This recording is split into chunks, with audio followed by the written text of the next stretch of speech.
Bonjour et bienvenue à la Radio Salud de Moutier et Malgré.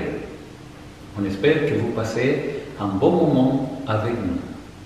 Que le Seigneur vous bénisse.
savez bien, à l'Armée de Salut, on fait les pèlerinages des enfants. Ça, c'est une œuvre que l'Armée de Salut, ça fait longtemps. Mais, à part de l'Armée de Salut, il y a d'autres organisations qui font aussi les pèlerinages.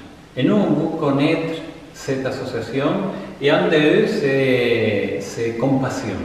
Et aujourd'hui, avec nous, il est Samuel Robert, et il nous va montrer ce que c'est Compassion.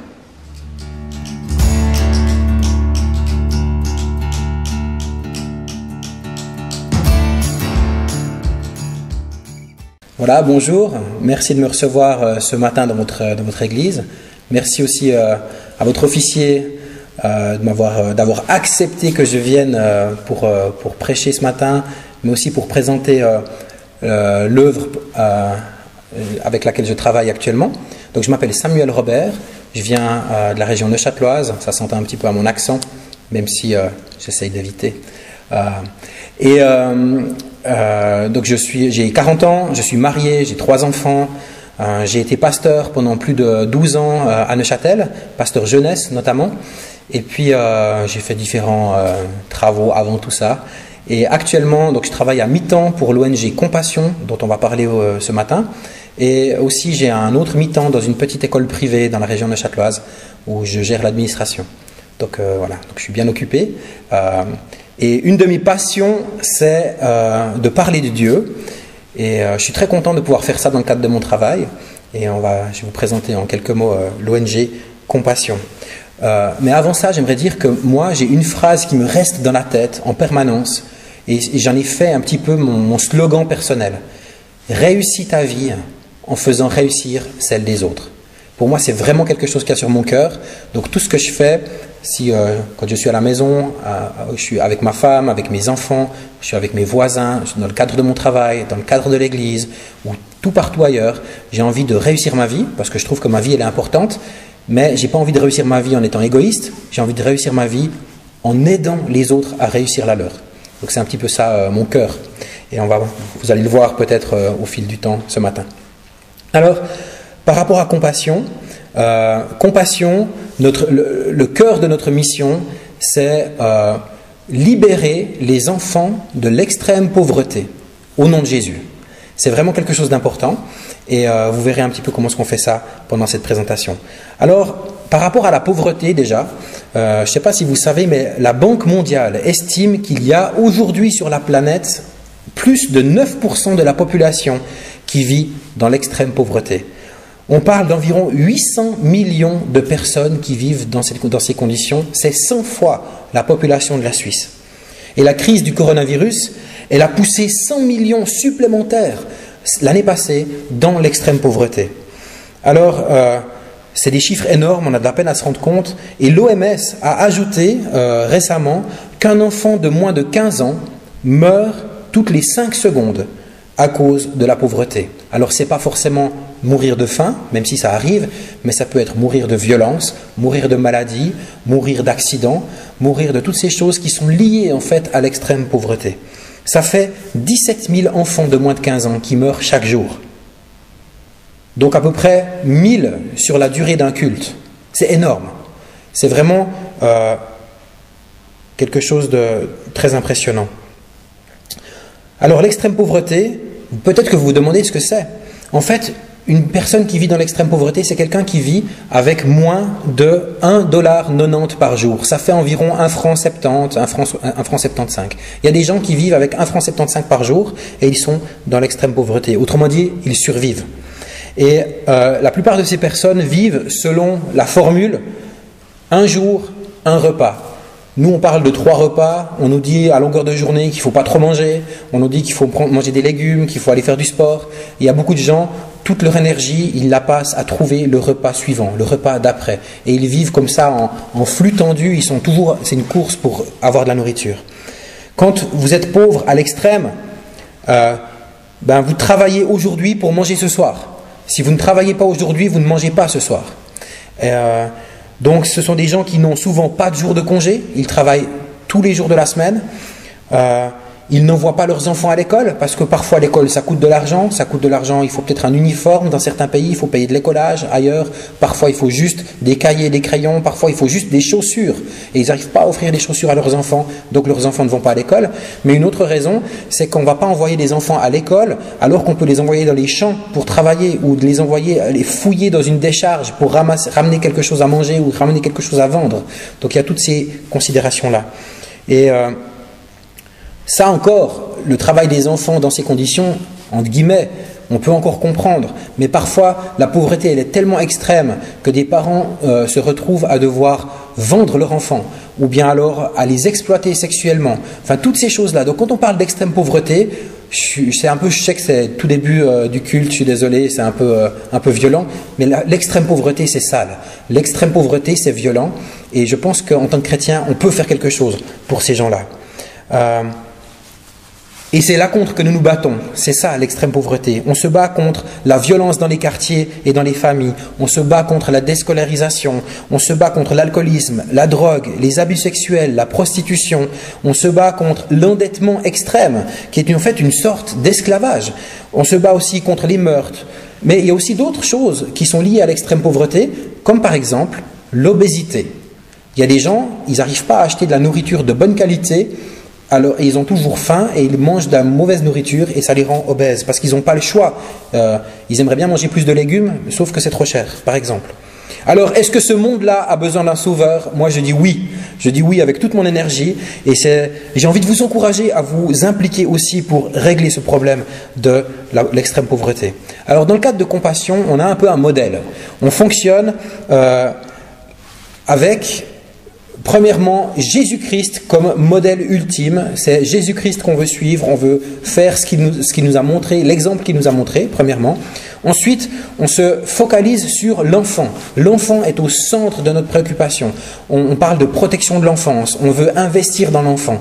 Pourquoi? Parce qu'il est encore malléable, on peut encore lui donner de l'espoir, on peut lui donner des bons principes qui vont le guider tout au long de sa vie, qui vont lui permettre de sortir de l'extrême pauvreté et que ses propres enfants à lui ne se retrouveront pas dans l'extrême pauvreté. C'est vraiment important. Et troisième axe, ou bien plutôt troisième partenaire, c'est l'Église locale. Pour nous, c'est impossible de juste aller apporter de l'aide sans avoir des chrétiens autour qui, eux, sont les mains et les bras de l'amour qu'on a envie d'exprimer. Donc on travaille avec les églises locales dans les pays du Sud. On travaille avec plus de 8000 églises locales dans les pays du Sud. Et vraiment on veut sortir les enfants de la pauvreté au nom de Jésus. Donc Jésus c'est notre modèle et on veut le copier. Et on fait ça dans 42 pays. Il y a 42 pays qui travaillent avec Compassion. 25 ou 26 d'entre eux sont des pays bénéficiaires, là où il y a des enfants qui sont pauvres et qu'on aide. Et les autres pays, ce sont des pays qui sont des pays donateurs, ou des pays qui expriment leur générosité. Et la Suisse fait partie, évidemment, de cette deuxième catégorie. Et lorsque on veut par exemple ouvrir un centre Compassion, les centres Compassion, souvent ce sont des bâtiments d'église locale, comme ici à Moutier par exemple. Vous pourriez être, si vous étiez dans un pays du Sud, vous pourriez être un centre Compassion et on collabore avec les églises qui sont bien gérées. Des églises qui vont faire attention à leurs finances, qui vont faire attention à leur éthique, qui vont faire attention au respect des droits humains, etc. Et une fois qu'on a trouvé ces églises-là, elles ouvrent des centres dans les quartiers pauvres. Et lorsque on décide d'ouvrir un centre, on va aller visiter le quartier et trouver tous les enfants qui sont dans des situations de pauvreté extrême.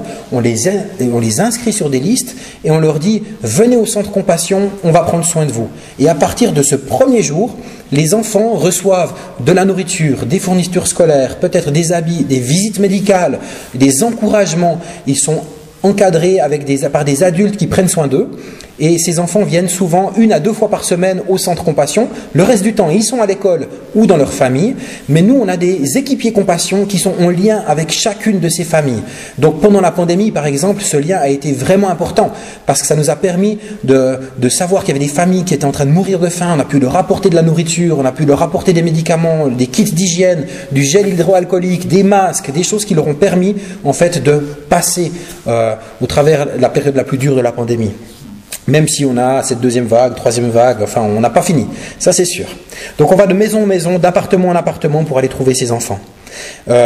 une fois inscrits donc dans le centre, les enfants bénéficient d'un accès à l'école ou peut-être même d'une formation professionnelle pour les plus âgés.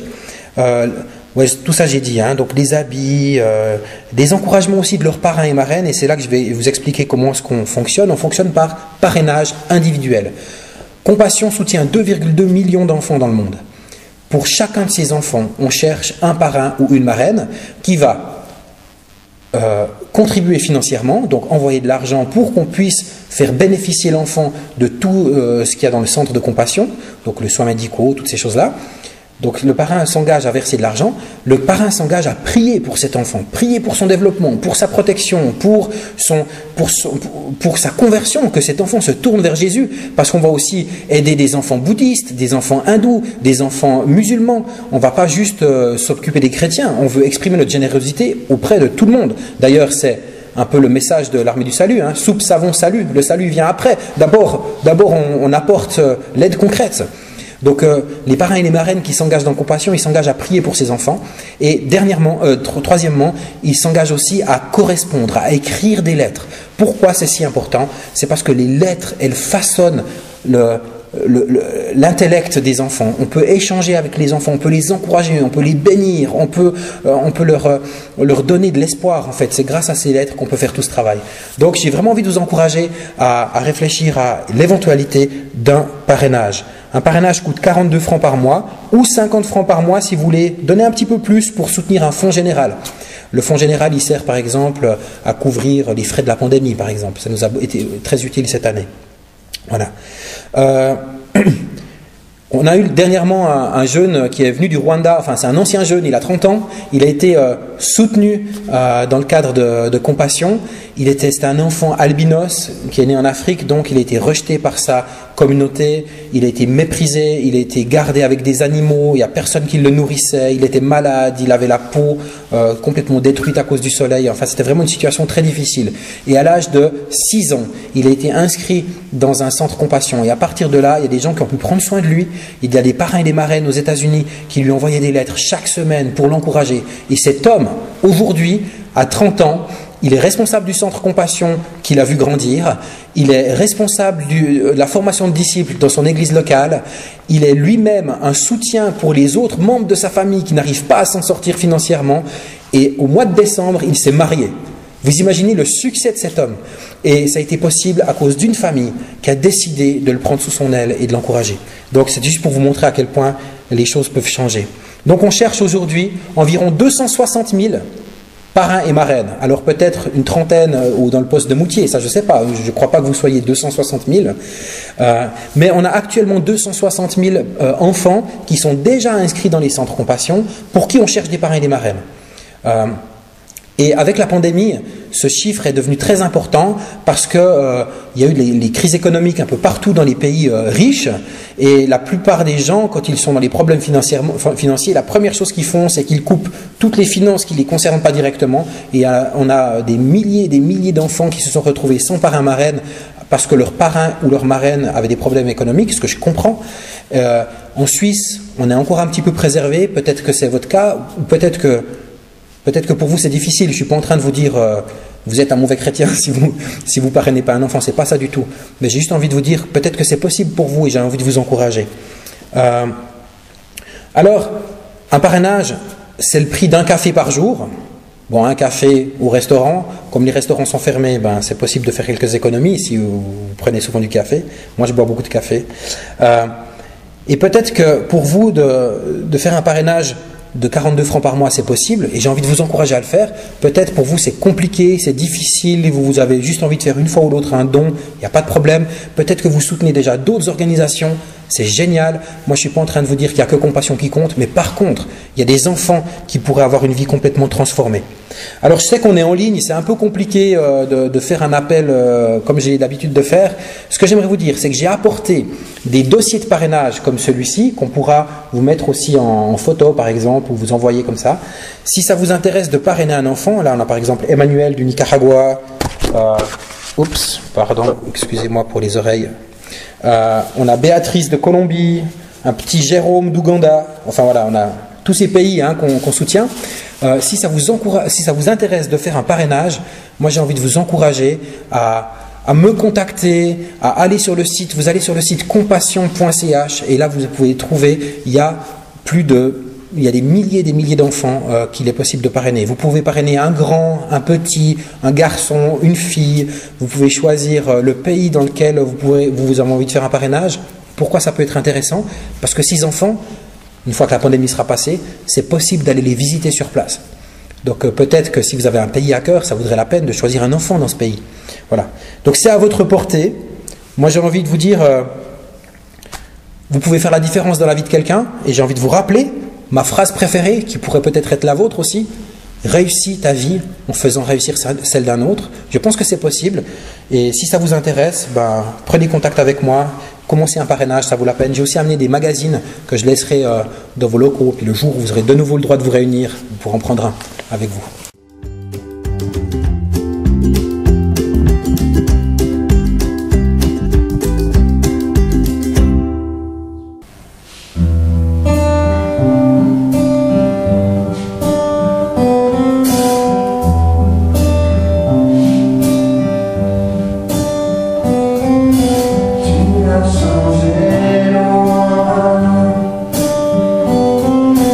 Ouvert les yeux, matin.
à cœur ce matin de vous parler de quelque chose de très important pour moi, à mes yeux, et qui est aussi important, je pense, sur le cœur de Dieu, c'est la question de la pauvreté. Et j'ai intitulé ce message « Le cœur de Dieu pour les pauvres ». Je ne sais pas si vous savez que dans la Bible, il y a à peu près 500 versets qui parlent de la prière, moins de 500 versets qui parlent du salut, de la manière dont on peut être sauvé, environ 700 versets environ qui parlent d'argent. Mais en tout, il y a 2300 versets qui parlent d'argent, de travail, d'éthique, de relations entre les employeurs et les employés, entre les maîtres et les esclaves. Toutes ces questions économiques occupent 2300 versets dans la Bible. Donc on voit que la question de l'argent, des finances, des richesses, c'est vraiment quelque chose qui est important, que c'est un sujet qui est apporté dans la Bible de façon assez massive. Par exemple, je ne sais pas si vous savez que dans l'évangile de Luc, les chapitres 12 à 22 parlent presque exclusivement d'argent, ou la manière de s'en servir, la manière de gérer les biens. Il y a aussi 16 des 23 paraboles de Jésus qui parlent d'argent, qui parlent de la manière dont on doit gérer nos richesses. Moïse, dans l'Ancien Testament, a parlé d'argent, mais aussi David dans les psaumes, aussi Salomon dans les proverbes. Les prophètes ont toujours parlé, ont apporté la question de la justice sociale.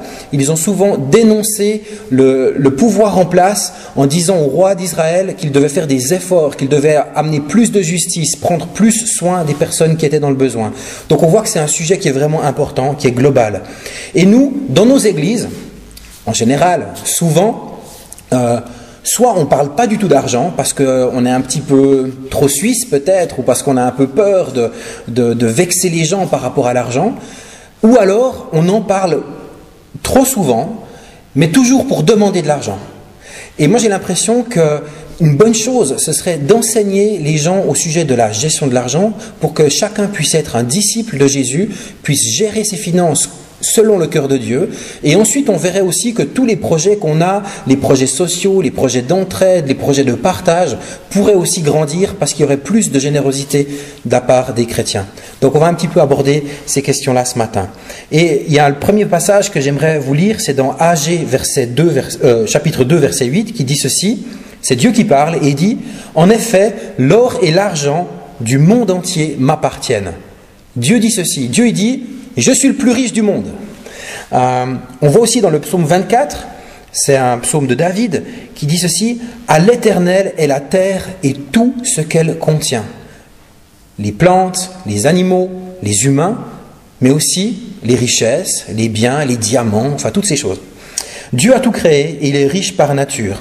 Et c'est très intéressant de noter que dans Matthieu 6, verset 24, Jésus dit une phrase extraordinaire, il dit ceci, « Personne ne peut servir deux maîtres, car ou il haïra l'un et aimera l'autre, ou il s'attachera à l'un et méprisera l'autre. Vous ne pouvez pas servir en même temps Dieu et Mammon. » Alors, c'est intéressant que Jésus dise ceci, parce qu'on se rappelle que Jésus, c'est le Fils de Dieu.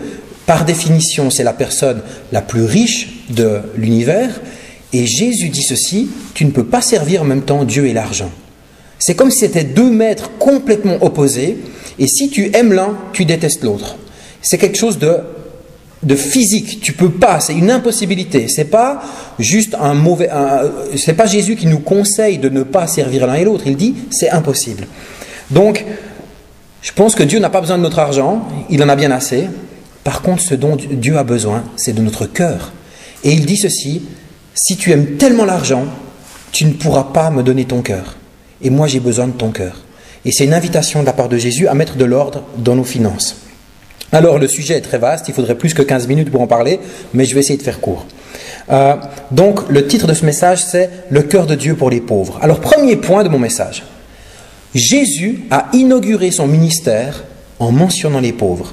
Dans Luc 4, 18, Jésus dit ceci, la toute première fois qu'il prend la parole en public, il dit ceci, « L'Esprit du Seigneur est sur moi parce qu'il m'a oint pour annoncer une bonne nouvelle aux pauvres. Il m'a envoyé pour guérir ceux qui ont le cœur brisé. » Alors on voit que une des priorités, parce que Jésus en avait plusieurs, mais une des priorités de son ministère, c'est les pauvres. C'était aussi les malades, c'était aussi les personnes seules, mais c'est aussi les pauvres. Et il les mentionne au tout début, comme si c'était une façon pour lui de dire, vous savez, dans mon royaume, on va prendre soin des pauvres. Parce que c'est comme si un politicien faisait son programme politique et il annonce toutes les choses qu'il va faire si on vote pour lui. Et Jésus nous dit, moi je vais prendre soin des pauvres. Les pauvres sont importants pour moi. Alors si les pauvres étaient les tout premiers destinataires du message de Jésus, peut-être qu'ils devraient aussi être les tout premiers destinataires de notre message, de notre amour. Et c'est quelque chose qu'on va voir ensemble. Et Jésus a inauguré une nouvelle manière de concevoir les échanges économiques entre les humains. Dans le monde tel qu'on le connaît, c'est acheter et vendre. Acheter et vendre. C'est un peu les deux seules transactions qu'on connaît. Mais dans le royaume de Dieu, il y a d'autres transactions qui existent et c'est donner et recevoir. Donner et recevoir. Pas seulement acheter et vendre. Et d'ailleurs, Dieu lui-même est le plus grand donateur de tous les temps. C'est la personne la plus généreuse de l'univers. Et un des exemples où on voit à quel point Dieu est un grand donateur, et ça me mène à mon deuxième point qui est que le don procède de l'amour. Un des exemples, c'est dans Jean 3,16. Jean 3,16 nous dit ceci, « Car Dieu a tellement aimé qu'il a donné. » Autrement dit, quand on aime, on donne. Alors on pourrait faire des dons sans aimer, on peut donner pour manipuler, pour encourager, pour influencer, toutes ces choses-là, c'est possible. Ou bien on peut faire des dons parce qu'on a la culpabilité, ça existe aussi. Mais on voit que quand Dieu donne, c'est parce qu'il aime. Et nous, en tant que disciples, on a envie d'apprendre à aimer comme Jésus, donc aussi à donner, comme nous l'a montré Dieu. Dieu a tant aimé le monde qu'il a donné son Fils. Alors pensez aux gens que vous aimez le plus, vos proches, votre conjoint, vos enfants, vos frères et sœurs, la famille, ou bien les frères et sœurs en Christ. Le don fait partie de l'amour. Moi j'ai 3 enfants à la maison, ils sont petits, ils ont 10 ans, 8 ans et 3 ans. Le matin, quand je leur donne leur petit déjeuner, je ne leur facture pas 3 francs parce que je leur ai donné à manger ce matin-là. Ce sont mes enfants, je les aime, je prends soin d'eux. Mais parce que, ou si j'invite mes parents à manger à la maison, je ne vais pas leur envoyer une facture en leur disant merci de payer pour le repas. C'est pas comme ça que ça fonctionne. Pourquoi ? Parce que j'aime mes parents. Et je pense que quand on aime, on donne, on est généreux. Dans Marc 10, il y a un jeune homme très riche qui vient vers Jésus et qui lui dit « Bon maître, que faut-il pour avoir la vie éternelle ?» Et Jésus lui donne quelques commandements qu'on trouve dans l'Exode. Et le jeune homme riche, il dit « Mais oui, mais ça je le fais déjà depuis ma naissance. » Et Jésus, ça c'est fantastique, c'est au verset 21, Marc 10, 21, Jésus, l'ayant regardé, l'aima, puis il lui dit, il te manque une chose, va, vends tout ce que tu as, donne-le aux pauvres, et tu auras un trésor dans le ciel, puis viens et suis-moi. Jésus aime tellement ce jeune homme riche, il lui donne son tout meilleur conseil, il lui dit, s'il n'y a qu'une phrase que je dois te donner, un seul conseil que je peux te donner, donne tout. Et ça va te faire un trésor dans le ciel, puis ensuite viens et suis-moi.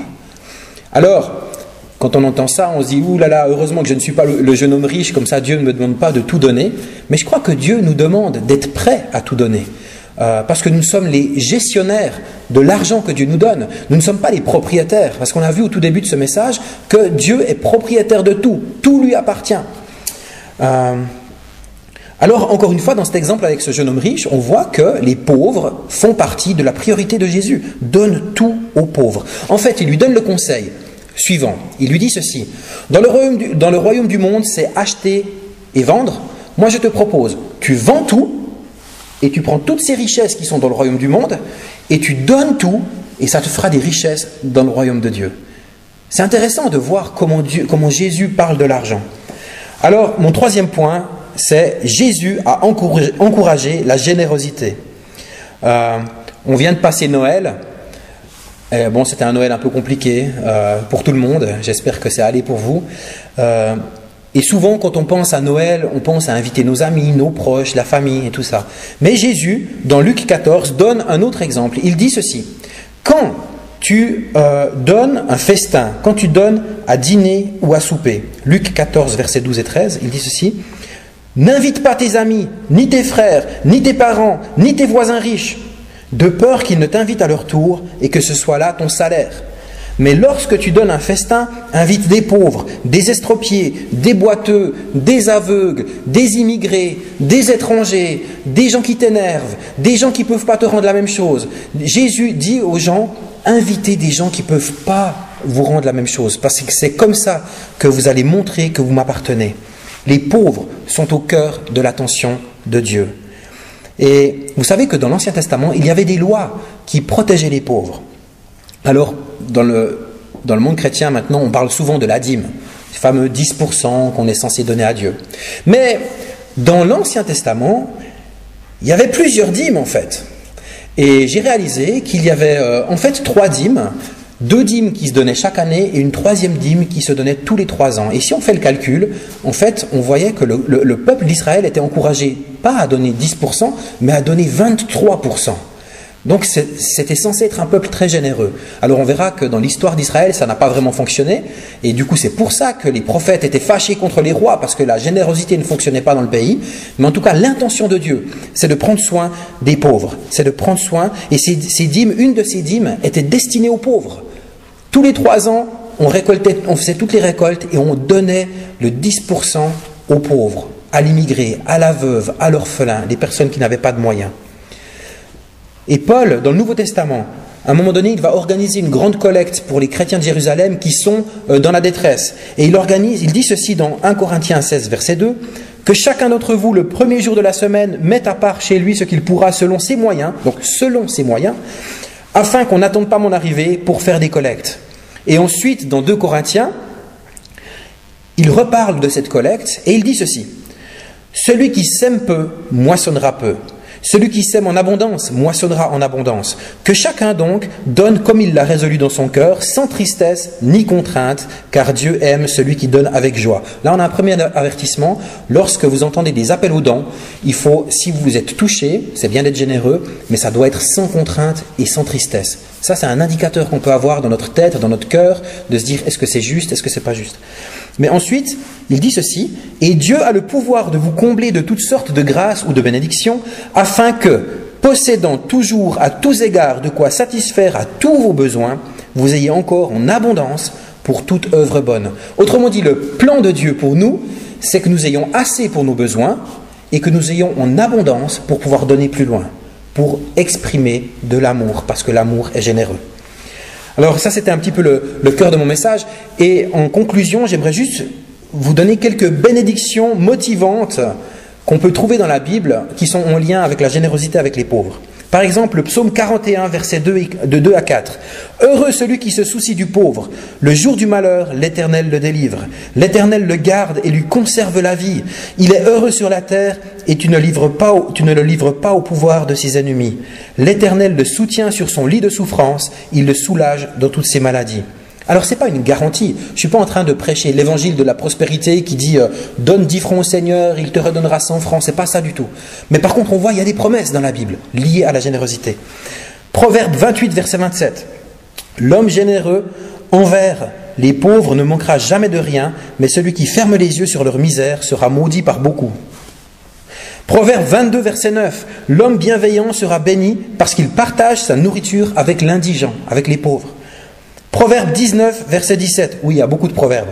Proverbe 19, verset 17. « Celui qui a pitié du pauvre, prête à l'Éternel, qui le lui revaudra. » Autrement dit, quand on est généreux envers un pauvre, c'est comme si on donnait de l'argent à Dieu, et Dieu se charge, d'une façon ou d'une autre, de nous redonner une sorte de bénédiction en lien avec notre générosité.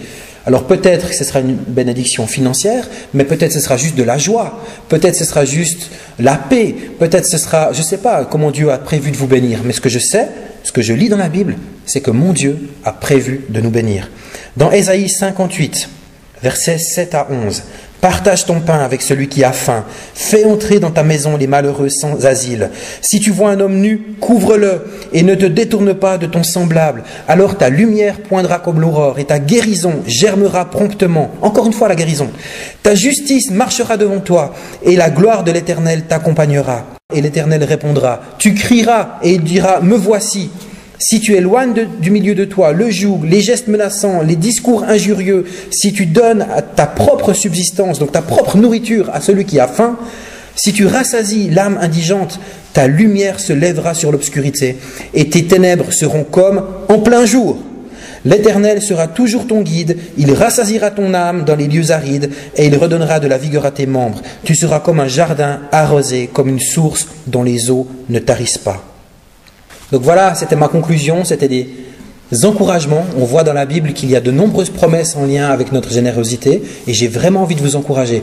Moi, ce que je souhaite pour ce poste de l'armée du salut, ce que je souhaite pour votre vie, c'est que vous soyez dans l'abondance, ça c'est sûr.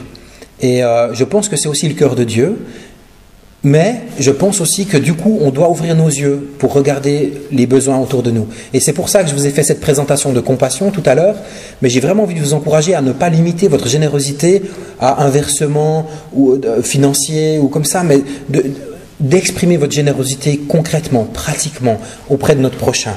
J'aimerais vous encourager à vous poser la question si vous êtes bien en train de servir le bon maître. Est-ce que vous servez Dieu ou est-ce que vous servez l'argent? Et c'est une bonne question parce que ça peut nous orienter dans notre marche avec Dieu. J'aimerais vous encourager à copier Jésus. Sa mission était auprès des pauvres. Et je sais que ce qui brûle dans le cœur de l'armée du salut, ce sont les pauvres. Et j'ai envie de vous remercier pour ça et de vous encourager aussi. Et j'aimerais aussi vous encourager à ne pas prendre à la légère ce que Jésus dit au jeune homme riche. Utilise le système du monde pour investir dans le royaume de Dieu. C'est quelque chose d'important. Et j'aimerais enfin vous rappeler qu'il y a beaucoup de bénédictions qui sont liées aux dons, mais ce n'est pas une garantie. On doit quand même toujours avoir la foi. On peut avoir des problèmes, même quand on est généreux. Je ne suis pas en train de vous dire donnez votre argent et toute votre vie sera facile. Ce n'est pas ça du tout. Mais par contre, je pense que Dieu peut toucher notre cœur et il peut nous motiver à grandir. Et je pense que le mot-clé ce matin, c'est grandir. Grandir dans notre foi, grandir dans notre amour, grandir dans notre générosité. Merci beaucoup de m'avoir écouté. Et puis, j'espère avoir de vos nouvelles prochainement via Compassion, par exemple. Merci beaucoup. Merci beaucoup pour avoir passé ce temps avec nous, avec le poste de Moutier Malgré. On veut finir avec la bénédiction de Dieu. Que vous passez une bonne semaine.